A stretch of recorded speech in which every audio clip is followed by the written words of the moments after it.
What is going on, everybody? How are my guys doing? How's you doing, Nathan? How's it going, Lane? Doing fantastic, man. I'm Doing doing awesome, great. doing great. I love it, man. I'm doing good too, even though I'm in the emergency room, Instacare, but I'm feeling good. Yeesh, man, that's Hey, what you get. That's what you get trying to play jujitsu with tough guys. that's right. That's right. Well, hey, No, everybody, if you're watching this live and you're wondering why should we listen to Nathan Valley, Lane Peterson, let's introduce ourselves and we'll tell you what this call is about. You are watching the Wholesaling Real Estate Ring, where we call sellers live. My name's Nathan Payne. I've been in the business about 6 years now, wholesale hundreds of deals, and I love talking to sellers. I love showing people how to go through the process. Lane is a beast, Nathan's a beast, and we come here together so we can show you guys how to have the right conversations that convert to deals, that make deals happen. Nathan Valley, who are you? Yeah, guys, what is going on? My name's Nathan Valley. Done a bunch of deals, bunch of different states. Contracted over 100 properties in a single year. Some of you might have seen a 30-day challenge I did a little while ago, to where I picked a totally brand new state, brand new market, where I had no resources, no contacts, nothing, and did a deal in 30 days without spending any money on marketing. So that's a little bit about me. Lane, what you got?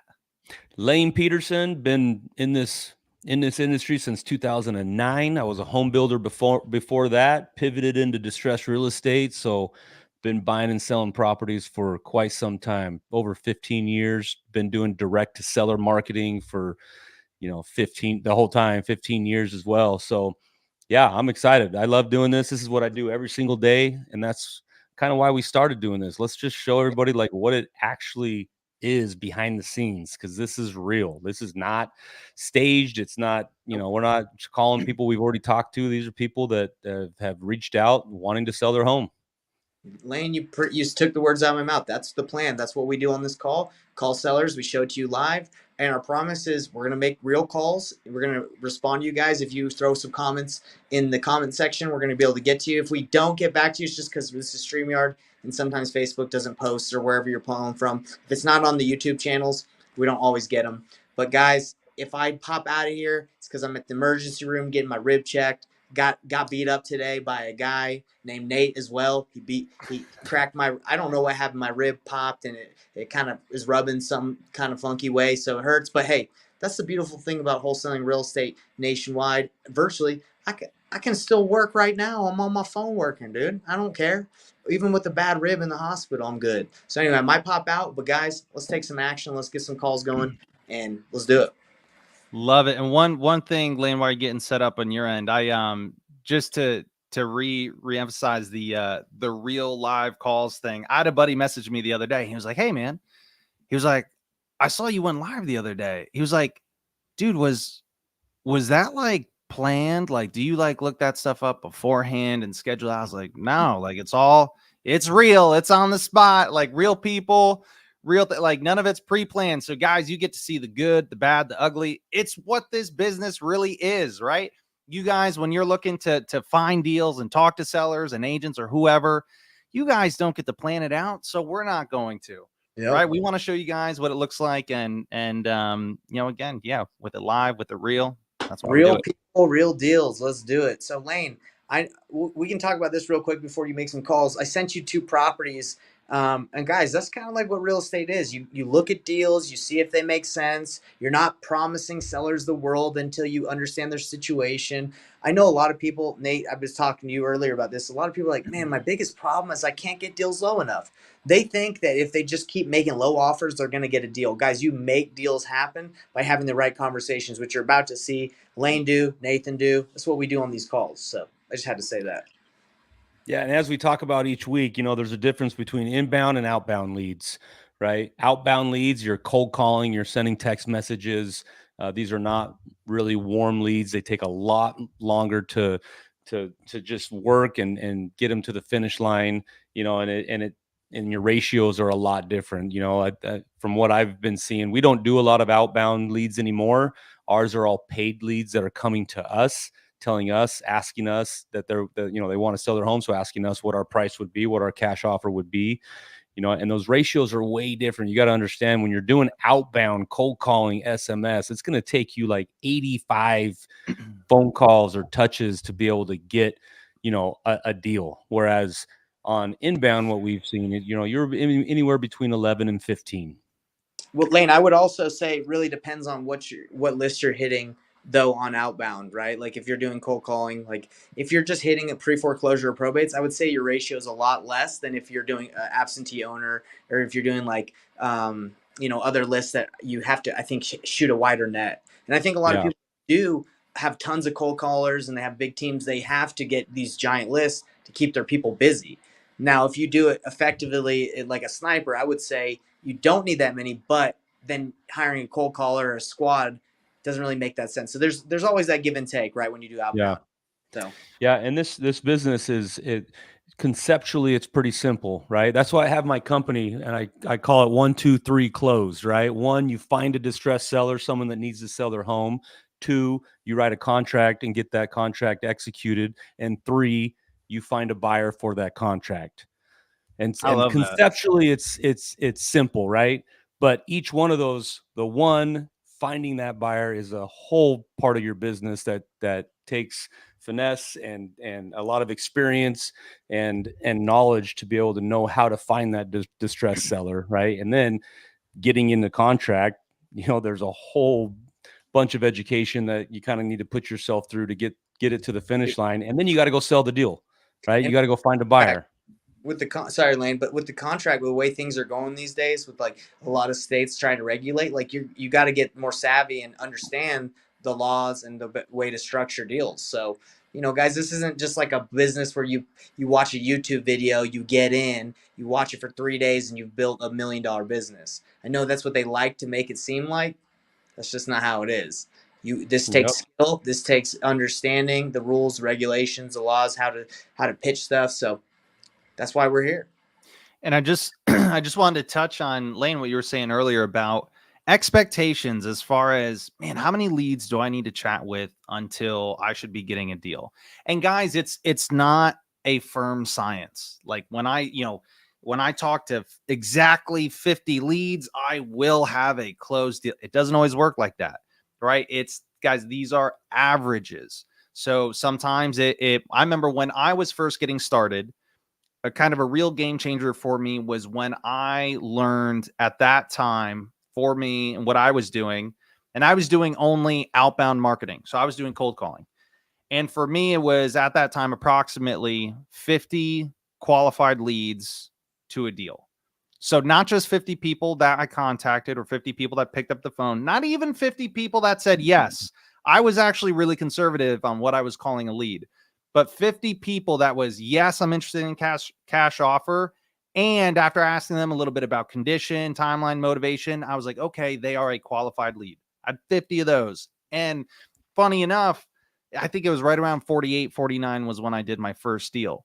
But the one thing that's really important, guys, is keep that in mind. If you've only had 2, 3, 4, 5 leads, or maybe 10 or 20, and if you're like, oh, like, is this business not meant for me because I haven't gotten a deal yet?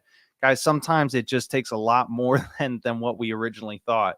So, Yeah. and Lane, you're spot on. If you've got inbound leads, yeah, it's going to be way less than if you're doing outbound. Now on the flip side, they're both different, right? Being able to handle inbound leads, that's a different conversation.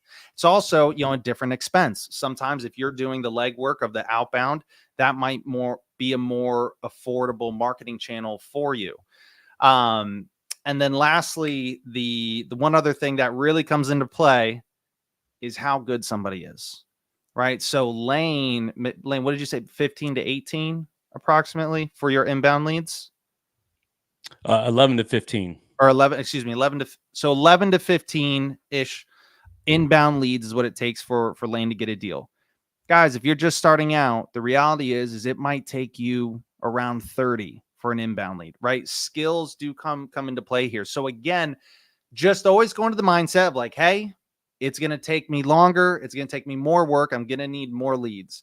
And then be pleasantly surprised if you do hit those metrics or beat it. All right. Let's call our first lady. What do we Peggy is her got? name. She came in through one of our channels this morning. This was a pay per lead. I use Lead Zolo, and they've really been. I really like I really like them. I actually have an affiliate link with them if anybody wants to reach out and get that. But they're really good. They do a lot of front end marketing. Most of their leads come through YouTube.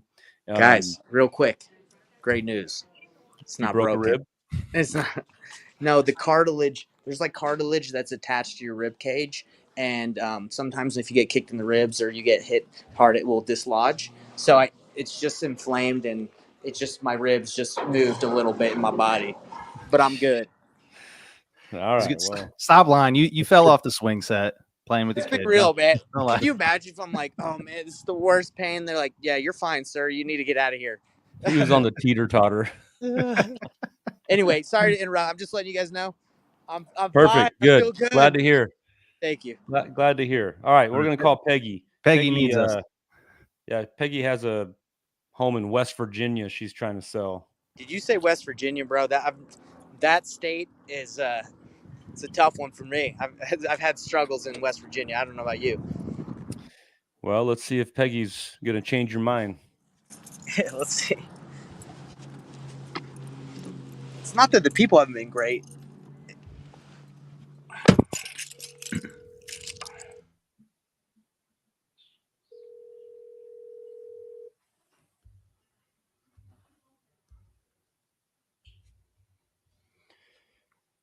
No voicemail, no nothing, huh? Hmm. Let's try again.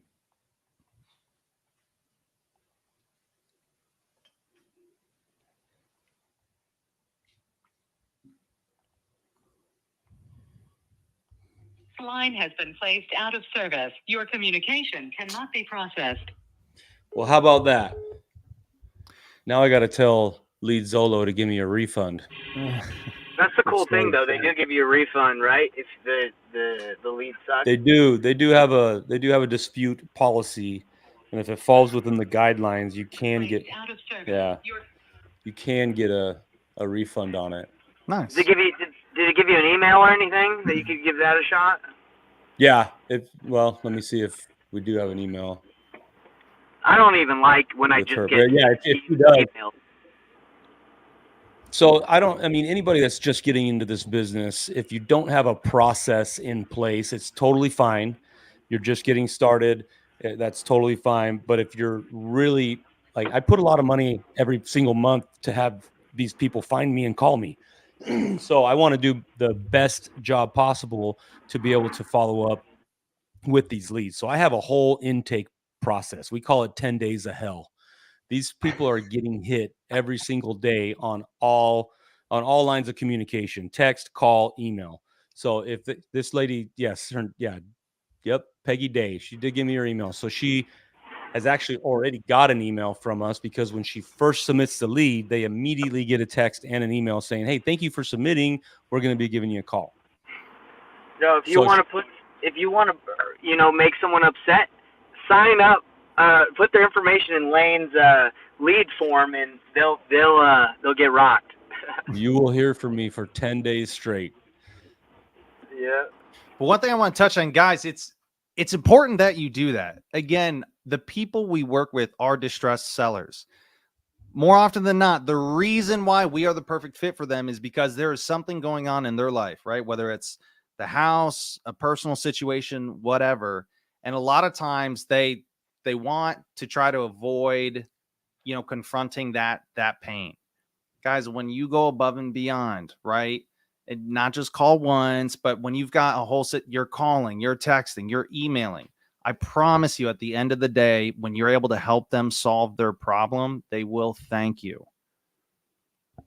Okay, next one coming up. Jackson, Mississippi.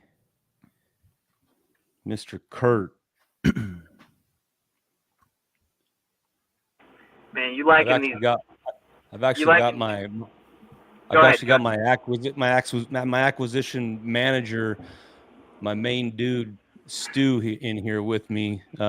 He's actually from California. We do everything virtual, right? So we're on Zoom every single day working leads together, but he's actually here in Arizona with me today. Oh, awesome. Big Stu, huh? Yep. Good old Stewart. Guy's an animal. What makes him an animal? Dude, that guy gets contracts. Yeah, I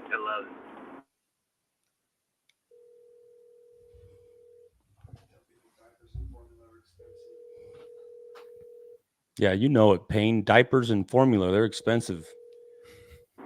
Dude, they are, man. I got my little Vera. Should be drinking. Should be a lot. Diapers all day, you know.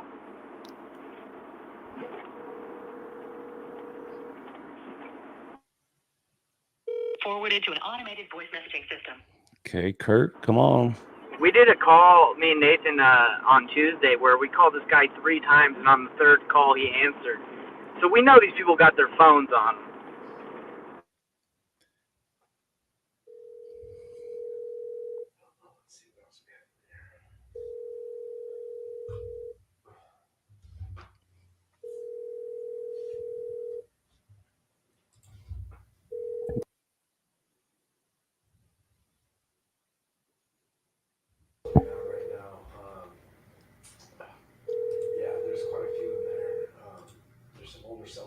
Stuff too. Forwarded to an automated voice messaging system. Come on, Kurt. 5. You're gonna get hit one more time. Guys, when calling leads, whether it's an agent or seller, I know Lane likes to do a little more than me, but what I do is I always, I will call twice. They don't pick up. I call twice, leave a voicemail, and send a text message. And then I'll do that again in like 40 minutes. Hey, Rich and Dow. Rich? Yo, especially if you're paying for these leads. If you're paying, you're getting a hold of these people. I responded to texts, but I've never got them on the phone. So we've just been playing phone tag. Forwarded to an automated voice message. And this guy, I'm going to put him back in mine right now, Luke, L-U-C. So Rich, Dow, and guys, if you're watching this and if you're actively working towards wholesaling, if you might be watching right now and say, oh, okay, it's not just me. Like everyone has a hard time getting a hold of the sellers. Yes, that is, guys, that's the name of the game. This is the business. 80% of it is honestly just putting in the work to get them on the phone. Yeah. Lane, let me ask you this. Are you here we go. We got. Can I ask you a question? Go for it. Yeah. Yeah, so Lane, if you could increase your contact rate by calling from your cell phone, your iPhone, and texting from your iPhone, but it's not all locked in on your CRM, of course, where you're able to track it, would you do it, or do you like having it all in your CRM and you're like, well, whatever, it doesn't matter, I'm gonna keep you doing it like this? Curious. I do like having it all in my CRM. I have a team, right? I've got other acquisition guys that I'm also managing, and so I like to see, making sure that holding them accountable, making sure that we're calling those leads, getting on them in a timely manner, seeing the conversations. So I personally, although we do step out, like this Peggy lady, I just called her from my cell phone because I was thinking maybe my CRM was telling me that the phone number was bad. So I'm not opposed to it, but 99% of all of our contact goes through my CRM so that we can have all the notes and all of the history of what we've been doing. Yeah, no, sorry, my internet. In my CRM, there is automatic text messages, drip campaigns that go out without me having to type them. They're getting hit. If we don't get them in the first 10 days of hell, they're moved over and they're getting hit from us every single month until they say, hey, F off or leave us alone, or they opt out. Yeah. So the reason why I asked you that, Lane, is because I think there's like pros and cons, right? Like I know if someone gets a blue text from a phone, like I know it too. Like when I get a green text, I'm like, this could be a robot. This could be someone that I don't know. But when it's blue, I'm just like, okay, this is an iPhone. This is a real person. And same with with our CRM, like we'll buy a number and immediately like you will call and someone will be like, yeah, flag spam. That's why I didn't answer. So anyway, there's pros and cons. Yeah, totally. One with nature has a pretty cool comment here. My problem is I get a hold of these sellers and a handful of other wholesalers are hitting them up too. Well, competition is good. That's right. What you said, Lane. You just got to be better. You got to be better. If this person doesn't pick up, I'll explain a little bit more. Oh, it's been forwarded to it. So one with nature. So do you notice how all three of us, we look at this comment, we're like, oh, we love that. And we genuinely do. And the reason why is you can play that to your advantage. Number one, if you've got a lot of competition, then that means you're in a market to where there's a starving crowd, right? There's a lot of investors that want what you're going to be bringing to the table. That's number one, which is really helpful. Number two, those are all opportunities for you to, again, be better than them. But so wholesalers, for example, if you've ever watched me talk with an agent or one, I love when there's competition because I call it right. I'm like, man, you've probably had a lot of other wholesalers call you on this and try to lock it up with an inspection period. And man, they probably, I know you're saying you want 300 for it. Man, they've probably been offering you like 120, 130. And they're like, yeah. Right. And I'm not even saying anything about what I do, but just by saying, hey, this is probably what you've been going through and having to deal with them, that will separate you. And then from there, transparency. You can be transparent. You can get a contract, or you can still work an opportunity, and do it in a way that, one, is transparent with the seller, two, that's an ethical way of doing business to where they know everything that's going on, and three, it gives you more swings at bat. And number four, it's really effective. Really effective. Yeah, So, for sure. I always try, and like we've talked about before, I want to have multiple tools in my tool belt. So 99% of these other wholesalers are just throwing out cash offers. And so when you can have that conversation, if you built a little bit of rapport, you can say something like that. Like, hey, you're probably seeing offers around 100,000, and they'd be like, or between 100 and 120, do a wide range so you can, maybe catch where their cash offers are coming. Yeah, that's true. I'm like, yeah, I get it. That's probably where I would be, to be honest with you. We buy a lot of houses, and that's probably where we would be. But we have more options. We have other options. How come you didn't accept 100,000?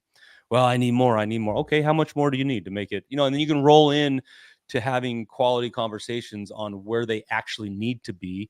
And if it's way out of the ballpark, well, one, you can either just cut it and save time, or two, if you're versed in other ways of buying houses, whether that be subject to creative finance or doing it on novation, then you can roll into those conversations and start having those where they can actually make more money. If you have multiple tools in your tool belt, you're able to help that seller for their needs, right? They have a need, right? Some of it isn't all about timing, and it's not all about, I need to sell now, and so I got to sell at a discount. No, they're calling because they just don't want to deal with a realtor, right? But they still want a lot more than what your cash offers. So if you educate yourself and you're able to offer other options other than just the cash offer, it makes your credibility go through the roof compared to the other persons that they've talked to. 100%. And guys, people do business with people that they know, they like, and they trust. Those are the three things you're looking to accomplish in that conversation. And the one main key that I want to point out, what Lane said, it's my favorite question, right? When there's competition, right? Or it could be the other options. Hey, Mr. Ms. Seller, there's a bunch of other wholesalers that you've already spoke with. What's held you back from moving forward with them? What's held you back from doing blank? What held you back from moving with their offer, right? Whether their offer is 120, 150, or 290. Hey, to be honest, it sounds like a pretty good offer. What held you why back didn't from you take moving it forward with them? Yeah, And exactly. guys, exactly. And a lot of people, they're just, hey, what's the lowest you'll take for the house? I could probably do this much. Again, if you notice, the stuff Lane was saying, very different conversation. And the seller, and for the cash offers, right? If we're just talking cash offers, everyone's going to be roughly around the same price point, more than likely. So what's going to make the difference? If everyone's at the same price, the difference is going to be, one, who understands the seller the best, who cares about the seller the most, and three, who does the seller want to do business with the most? Do those three things, deal's yours, and the competition's in your favor. Okay, next one coming up. We got to get an answer today.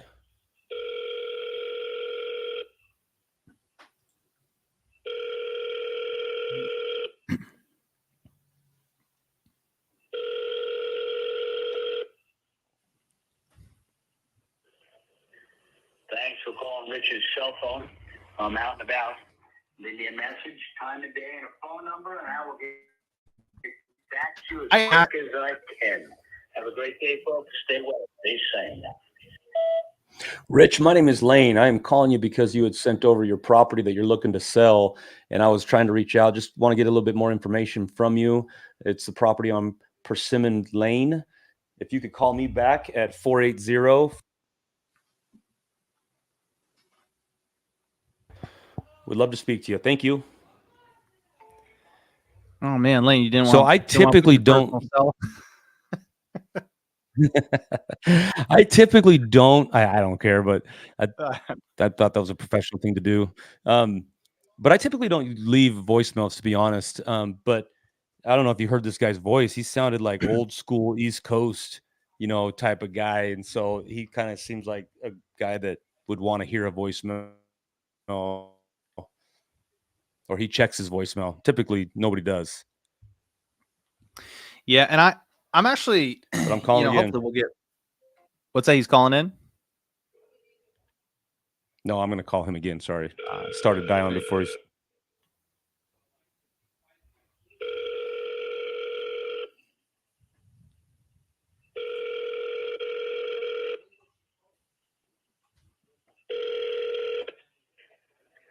Thanks for calling Richard's cell phone.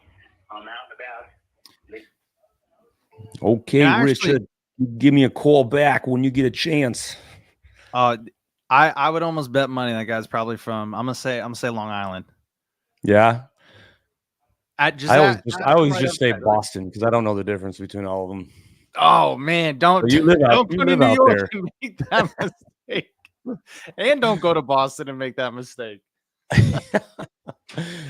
But that's where you're at, right? You're on the East Coast. Yeah, so I'm from upstate. Well, I'm originally from, I say upstate New York. I lived like an hour and a half north of the city.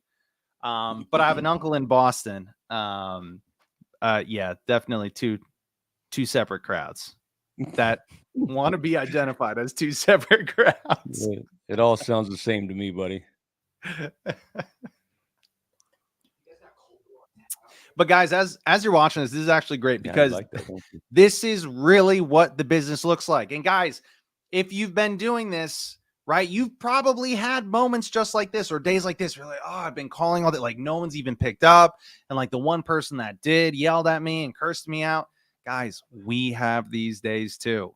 And I know like the number one win for the day, right? And guys, this is something out of your control, right? You do the best that you can to get a hold of someone. Am I doing absolutely everything I can? Am I calling 2-3 times in a row? Am I sending a text message? Am I leaving a voicemail? And then am I doing that again later on, in the same day? Number one, did I do absolutely everything that I can in my control to the best of my abilities to get a hold of the seller? And then number two, guys, it is what it is. You got to enjoy the game, right? So if you just keep at it, that is your win for the day. It's okay if you don't get a deal today. It's okay if you didn't have a great conversation because nobody picked up the phone or the only person that did cursed you out. That's okay. It happens to us too. The win is just keep putting in that work because tomorrow, totally different day.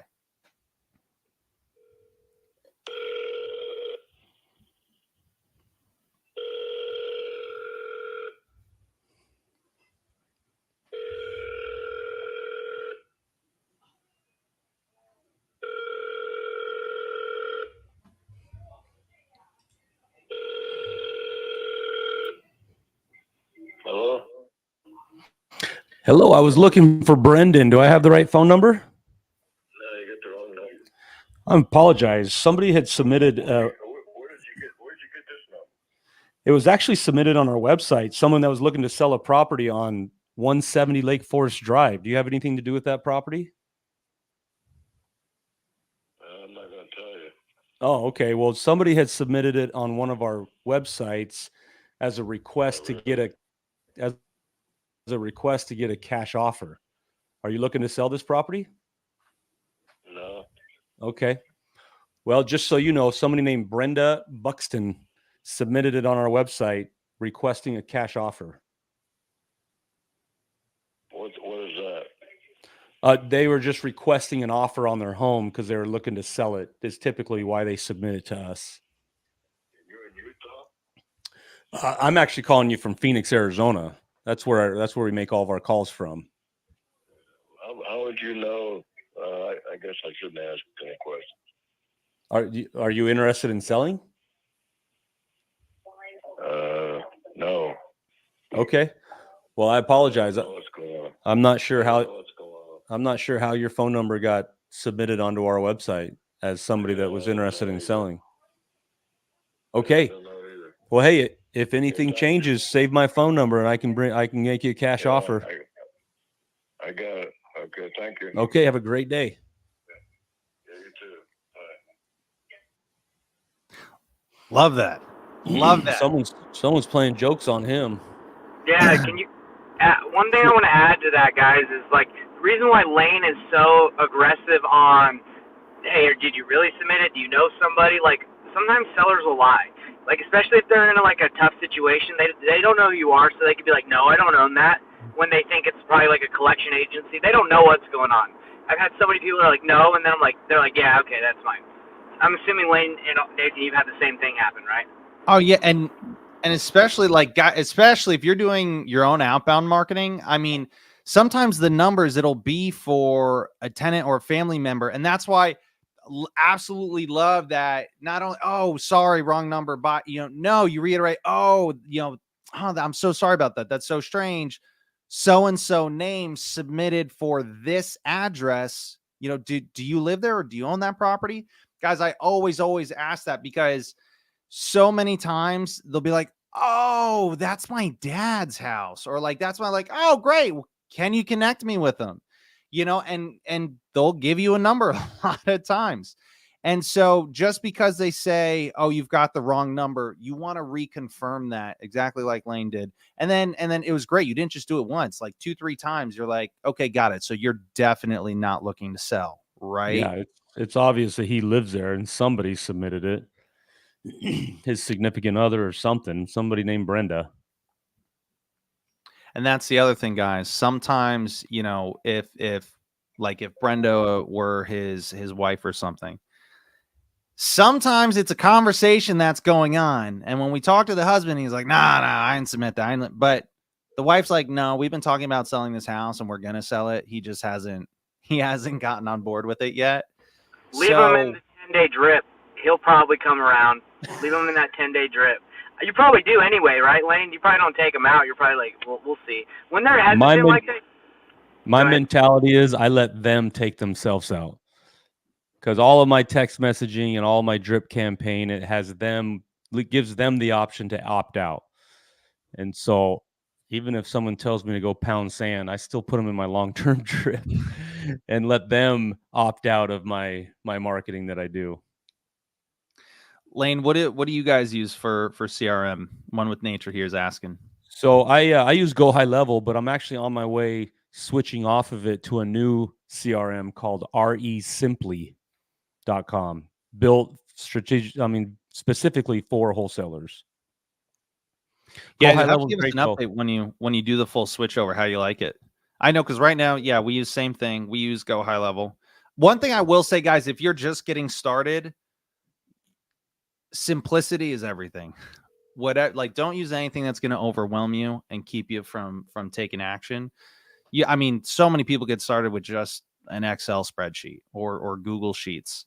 There's actually a lot of really high level guys that still do a lot of deals to this day, and they're like, yeah, I just use Google Sheets. Hello, is this Julie? Oh, sorry, it was a voicemail. For us, we use Go High Level, and it's painlesscrm.com. It's PAYNE, painlesscrm.com. It's really simple. You can do all the bells and whistles on Go High Level. That's what it's built on, but we just keep it really simple. Our CRM is basic. RESimply is good too. Lane, let's talk after this because I actually have an account with them that anyway, we'll talk after it. Well, you missed out. I'm already fully implemented. Did you already switch over? Yeah. But I've got the majority of my marketing channels getting dropped in there now. I still have one more. My PPC, my Google AdWords is the only one left that hasn't started dropping in there. No, I love RESimply. RESimply, they're dope. Yeah, you have an affiliate? No, not that. I'll tell you after. Okay. But I love them. All right. Great. I got two more to call. Let's come on. Let's get somebody here. All right. 2 more. Fingers Bro, crossed. Lane, I ain't trying to get you on my affiliate game, bro. Stopping the call to get a $20 a month affiliate. Nah, bro, I got something else for you. Perfect. Follow Up Boss is very good. One with nature. I've got a good friend of mine that has a very big company, and they use Follow Up Boss, and they love it. I'll tell you one thing about CRMs, though. Do not let that think that's like the game changer. The game changer is you got to make calls. You got to take action. Like I've done Salesforce, HubSpot, FreedomSoft, you name it, Go High Level, all thinking that it would change, like make it better, and it's all kind of the same, you know. Like it stores your contacts, you put them in drips. You got to take the action. All right. 100%.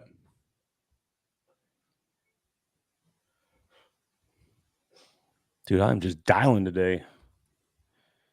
Oh, that one was just a bad phone number. You got anything from Launch Your Leads, Lane? Have you got anything from them yet? Yeah, I've gotten a few. Matter of fact, those last two were ones that I still haven't made contact with. Oh, okay. I'm about to say we should call some of those. And guys, like when you're having trouble getting a hold of a lead, I know we talked about, right? We're gonna call multiple times, send a text message, and leave a voicemail. Also, though, don't be afraid to reach out to them multiple times a day, but also experiment with different times of the day, right? So if you're like, oh man, I've been following up with this lead for a week and they never pick up, but every time I call them, it's 9 a.m. Monday through Friday. Well, try calling them at 3 in the afternoon. Try calling 7 o'clock at night, 8 o'clock at night. You know, people pick up the phones at different times. Sometimes they're busy at work. A lot of times, evenings, especially for contacts that are harder to get a hold of, you can save those follow-ups and time block, you know, like a 2-hour window to where you can just do follow-ups later in the evening from like 5 to 7 or 5 to 7:30, something like that. You'll typically get a really good contact rate because everyone's home and they have their phone on them.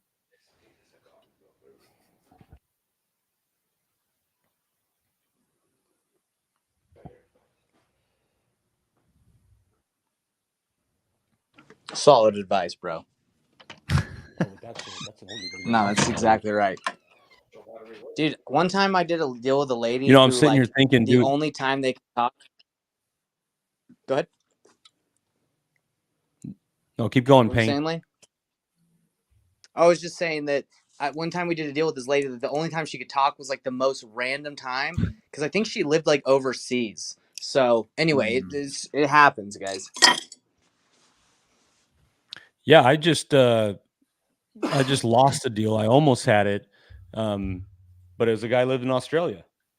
He lived in Australia, and he does tax liens, and he ended up with a property in South Dakota. And I thought we were going to get a deal done, but then he apparently found somebody local that was going to pay a lot more. But yeah, he's on like completely different. Do you think it was another wholesaler? Time for, he's at midnight there. It's like in the middle of the day here. No, I think it was a local buyer that a real estate agent found for him. Okay, so I just had somebody reply to one of my drip campaigns, actually, that we had made an offer on before. Let's see if we can get her on the phone here. Venice Hall, Pittsburgh, Pennsylvania house on Manhattan Street. Notes, let's see here.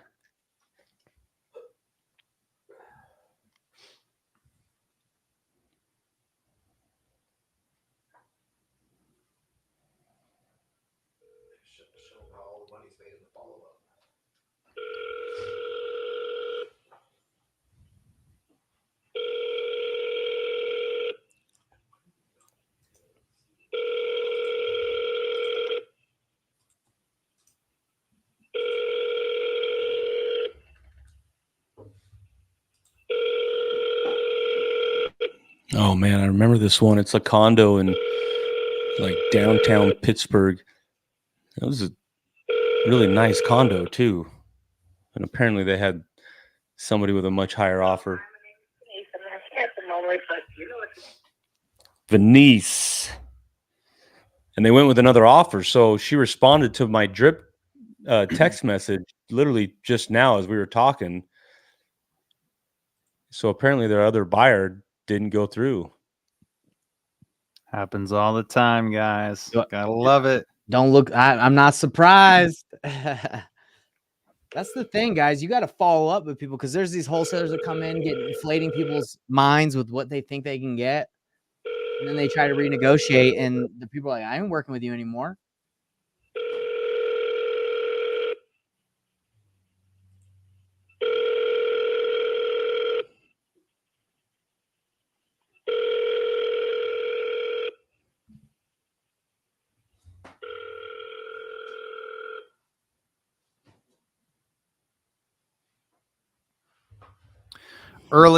Early on in my career, when there used to be kind of competition on a deal, or if a seller was like, I think we're gonna go with this other person, that we want to go with this other buyer or this other wholesaler instead.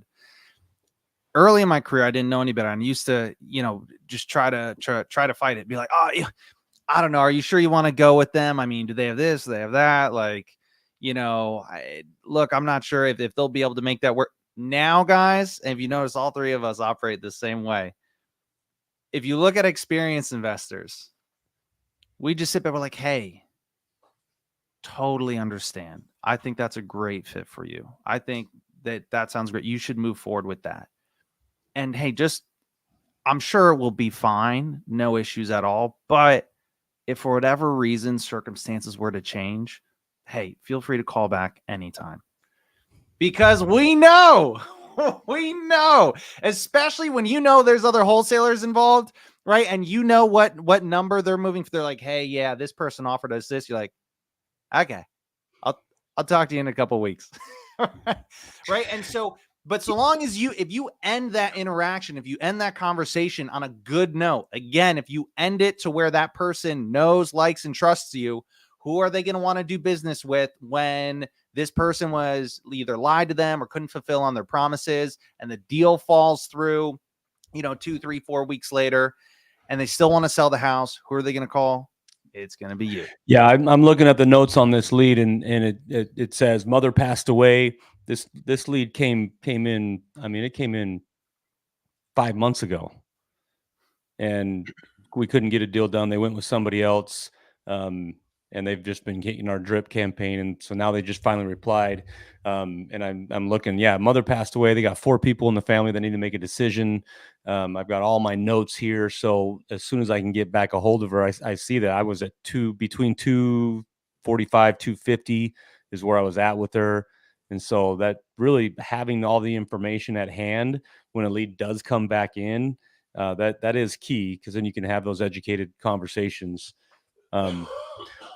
Well, guys, I got to jump off here. That's unfortunate. We didn't get anybody on the phone today, but hey, it's real life. This is what we're doing. Life. That's wholesaling real estate ring. Real is real. Well, we got one seller on the phone. He doesn't know his wife is selling the house yet. Yeah, exactly. Or fiance or whatever. Right. But yeah, consistency is king. I mean, the consistency is what is going to pay off. You got to stay consistent. You got to have some sort of follow-up system. Even if you are working out of a spreadsheet still, you still got to have some sort of a follow-up system. Or your leads are just going to fall by the wayside. 100%. Guys, yeah, when you're paying for leads, especially if you're paying for inbound leads, you don't want that money to go to waste. Even outbound leads, any leads that you're paying for. But one love thing it. we'll Well, Lane before we wrap crushed it, bro. Yeah, Lane, you can dip out, but we'll let people put those thumbs to work today. I really appreciate it, guys. Nathan Payne, I hope your ribs feel okay after falling off that teeter-totter. Sorry you got that injury. I feel like a little pansy now, man, because I thought I broke it, but it's just the cartilage just those are shifted. They're like, oh, is that a rug burn? Like, sir, you just wasted all of our time. Get out of here. They still All right, go. guys. Hey, let's do it again next week. Hopefully, we'll have some better conversations. Lane, All see you right. next week, brother. Thanks out, Lane. Love it. Nate, I Thank wanted you. to ask you one thing, Nate, is when you're talking to those sellers who are like going with a higher offer, do you ever be like, hey, look, definitely go with that. Keep me in mind, but just be aware that, do you ever kind of throw other people under the bus or no? Curious. I don't, because and here's what, have I? Oh yeah, 100%. I've tried. Right. And guys, the reason, my whole process for how I like to communicate and negotiate with sellers has been, a lot of education, learning, but ultimately this has all been put together from trial and error, from thousands and thousands of hours of talking to sellers. There's a lot of stuff that people say, oh yeah, you should do this, and here's the science as to why. But when you try it out in real life, it's like, it don't work that well. One of those things being, just think in your own life, in any situation, when you deal with somebody that's trying to make you feel bad about, dude, you're making a bad decision. Like, are you sure you want to go with that person? Like, you better check that. Like, are you sure you want to get the iPhone? Like, don't you know the Android's got this or that or what? I don't know. Pick whatever conversation you want. But when do you ever feel good about that person that's saying those things and making you feel that way? Right? Same thing with sellers. When we're trying to point something out, right? And more or less, we're trying to say, hey, you're making a bad decision. They don't like that. Right. And the reality is in all of my experience, I have never had a single time to where a seller was like, thank you so much for pointing that. You know what? I'm not going to go with it. Every time they still go with the person. Because they don't trust. Right? They don't trust. They're obviously Exactly. going, or they're hoping that it's true and they're willing to gamble. And what I've found in my experience is it's worked much better for me to when, if I can end it on such a good note to where not only am I not trying to say, hey, that's a bad decision. Now, if there's something genuinely like, hey, I know what these people are the situation they're going through, and I know, like, wait, no, that is not good for what they're looking to do. And if they don't understand it, that's a little bit different. But if it's like, hey, we want to go with this person's offer, it's higher, whatever. That's right. No, I'll even be helpful. I'll say, hey, totally understand. I'm sure it's going to go great. Look, seriously, even when you move forward with them, if you have questions on anything, their paperwork or whatever, even though you're selling it, to somebody else, if you have any questions, seriously, please feel free to reach out anytime. Don't hesitate. Would love to help you in any way that I can. That's the move. That's the move, is to be like, hey, I can review paperwork. I can help you out, just so you can be a part of the process and help. And here's the thing, guys, you might say, whoa, Nate, you do that for all these sellers. You know how many sellers I've said that to? Hundreds and hundreds of sellers. You know how many have taken me up on it? 0. Mhm. But doesn't mean I've done 0 deals with those sellers. 0 of them asked for that help.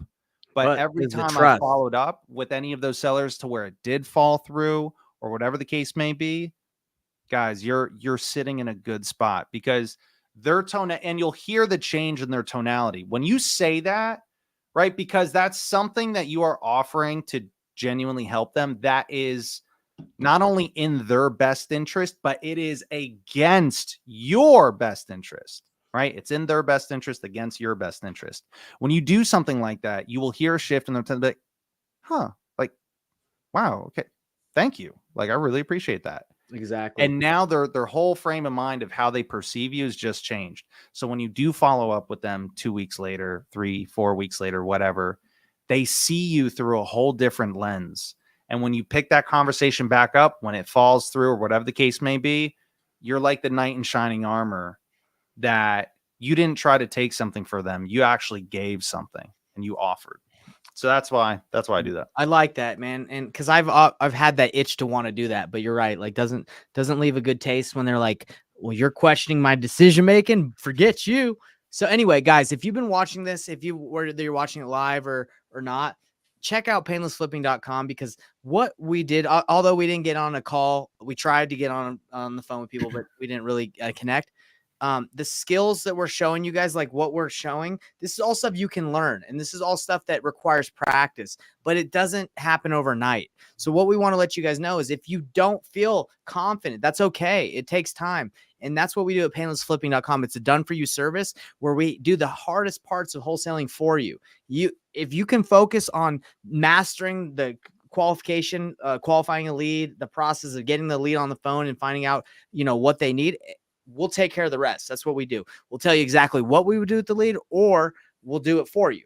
That's the service we provide. And check out Painless Flipping. If you see this and you're like, man, I feel like this would really help me close more deals, because it does. We've done several deals with people. I've done many deals. I've done over $500,000 in JV deals working with people. So anyway, there's definitely a lot that we can provide. And I can promise you, if you have a seller and it doesn't work out, they're probably going to end up selling it somehow to someone else. That's just usually what happens. I know, because there's been deals where I've had under contract and I've been like, man, I wasn't able to find a buyer, but I know they're going to sell, and it hurts. It stings, but that's just how it goes, 100%. Love it, man. Well, guys, thank you for tuning in. It's great being here with you. We'll see you guys next week. Same place, same time. You got it. Later. Take care, everybody.